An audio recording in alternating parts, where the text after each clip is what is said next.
Hey everyone, I'm here today with the game Stacks and Stacks. It is a themed card deck game where you're trying to get some points by placing things out from your hand. And well, I'll just show you how to play the game, but the game comes either with 110 cards or 220 cards, so you can play as 2 or 4 players or solo. I'm just going to show you the 2-player mode, and we'll talk about why at the end and what I think about the game. But thanks for checking out the video. Let me know what you think of Stacks and Stacks. This is not final artwork, and I'll also talk about that at the end too. But it is currently a game with 2 different themes to it, either like Critters, which is the Critters and Crops one, or the Hordes and Hordes, which is kind of goblins. And yeah, so let's go ahead and get into the gameplay, and then I'll come back and talk about what I think about the game at the end. Here is the game setup, and as you can see, we have 3 different stacks.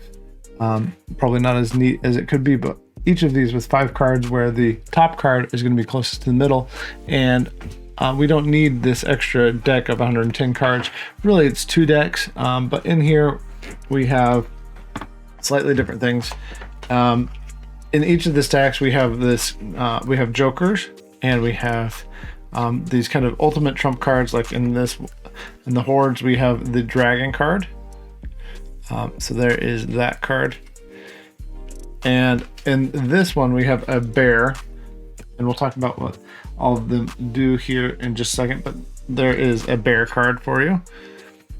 But our goal in this game is to play cards and get rid of the stacks. And if we eliminate all of the stacks of one of the 3, this is a 2-player game. If we eliminate all the stacks of one of the 3, then the game will just end for that round. How do we get cards? Well, I can either move from the top of my stack to another stack out here, or I can play cards from hand. So moving is the first action. The second action is drawing cards. I just say if I'm drawing 1 to 3, I draw those.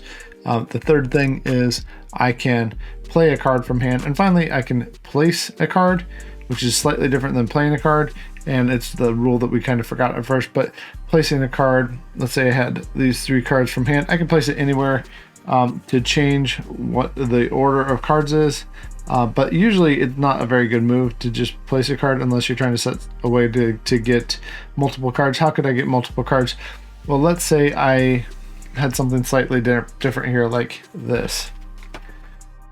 Because the way to get cards is I can play a card that is 1 higher or 1 lower by moving it.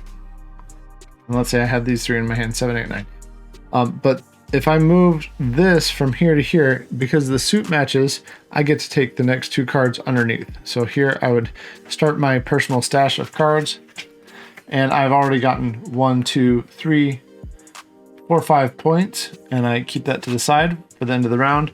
And we go along taking turns going back and forth, either moving cards so that I can gain cards, or playing cards from my hand. So let's say it came back to me and the other player had just taken cards. Well, now I could play this this 8 rabbit maybe if I wanted to on this 9. That wouldn't let me take any extra cards, but it does allow me to move the game on, and then we keep going like that until the game is done.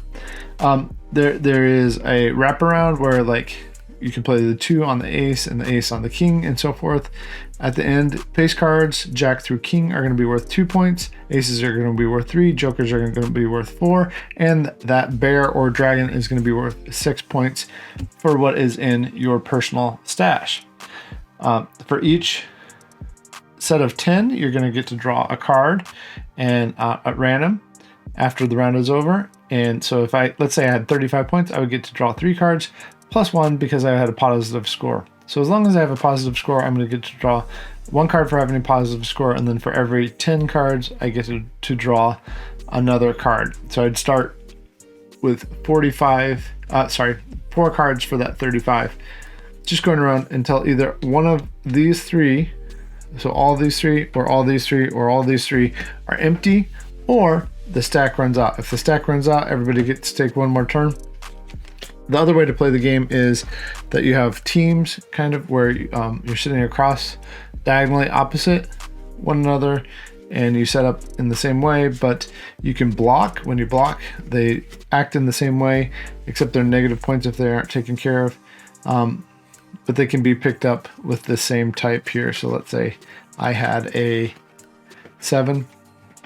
And another thing to know is if I ever play anything that adds up to 12, that's another way to take things.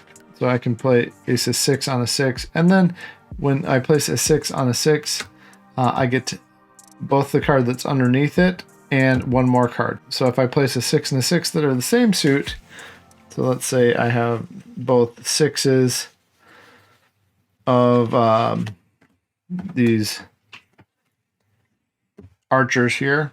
So I place a 6. So actually I would get this plus the 1 plus 2 underneath it. So I would get a total of 3 cards for placing the 6 on the 6. So same suit plus having 6s means I get all those 3 cards, which is 1, 2, 3, 4, 5, 8 points that I get to put into my stash. And then we go along like that. Any cards that aren't removed at the end are going to be negative points. So that's something to be aware of too. Also, if we place a bear or a dragon out, so let's find that that bear again. Bears and dragons, you get to claim the top card of each stack. So let's say we were like this now. If I play it's the bear, then I get to get all that from my hand. I would get to get all of those, maybe, or maybe something else would be better out here. Jokers are wild, including matching suit. So if I ever have a joker that I play on, I can take the, let's say this was a joker and I played the king on it. Let's find a joker real quick just to show you the example. So let's say I play the joker here. The joker, I was out there and waiting, and I have a king in my hand. I place the king down, and then I get both cards underneath because I've matched suit. So I've matched suit. It was wild, and look at that! Wow, I now have a total of 4, 8, 10, 12 points that I'm going to get at the end of the round. You play 2 rounds. Person with the highest score is the winner. Pretty simple game. Now that you've seen the game, now that you've heard the basics of how to play, I'll tell you what I think about it. I think it's a fairly simple game. I think that it's going to appeal to some people who like old school Microsoft Solitaire, where you're clicking and trying to flip things over and figure out that puzzle there. There is a little bit difference in how you score in the Solitaire version. I'll let you read the rules of that yourself. Things that I liked about it were that it's easy to learn. I liked how quick it is at 2 players. We played it the most at 2 players. I didn't really enjoy the 4-player as much, but I think some people might.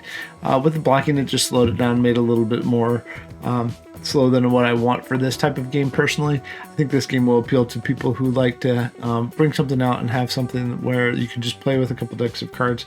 And that's my first criticism of it, is that really, other than a slightly new rule set that is different, this isn't something that I'd have to go and get it directly from. Once you know the rules and you know how to play, you can add in a few cards from a few different decks. So if you have a few cards of decks of cards sitting around at your house, you're going to be able to play this anyway. What should especially stand out about this this game is the artwork, and right now the artwork does need some work, and I haven't seen the final artwork. I did like the bear and the dragon; those are kind of cool, but the rest of it, I'd like to see some more. I'd like to see a little bit more of what that's going to be, and I hope it's good. I hope the publisher is able to come up with something that people really like. I didn't dislike the game, but it's not a game that I would grab on my own. I think it's going to be something that, again, appeals to people who just like fairly simple card games where you're doing the thing of, okay, I either played one higher, one lower, or I made that 12, or, oh, here's my big trump card. But there is nothing that is extremely unusual to me about the game, and that's not necessarily a bad thing. It just isn't the thing that stood out to me. So I think there are some people who this will appeal to. I think there are some people who like it. My 10-year-old liked playing it okay, and he's asked to play it more than anybody else. I will also say, remembering, I don't know that last action of like placing, unless you're playing it in the 4-player game where you're placing and blocking, does a whole lot, because it's often a little better to just grab cards off of the deck so that you can get better things to play, unless you already have something in your hand that's going to allow you to place and you can see that you're opponent is going to somehow not be able to play, then maybe placing. But usually you're going to want stuff in your hand so that you can just play, grab cards, grab points quickly, finish the round out. And that's when I like the game best, is when I was playing at 2 and the game can be finished quickly. 2 rules I forgot to tell you about when I was showing the cards, but real quick. First up is you can only take a face card with another face card of the same color. You can't take face cards with a different color. And if you want to take a bear or a dragon, whatever, you have to take it with an ace. That's how you can get them. Pretty easy, right? So again, you're just scoring those points. 1 point for each numbered card, 2 points for face cards, aces are 3, jokers are 4, and bears and dragons are 6 points. If you already like the game, you're probably going to like 4 players, and you're going to want to get 2 decks of 110 cards each so that you can mix them together and play with the blocking and everything else. The blocking just wasn't for me. I think it needs an update on the rules, and I think it needs an update on the artwork, and it will appeal to a lot more people, and that's what will make it unique. Otherwise, people are just going to take the rule set and probably play on their own. Let me know what you think of Stacks and Stacks. Thanks for watching. Happy gaming, and I'll catch you later.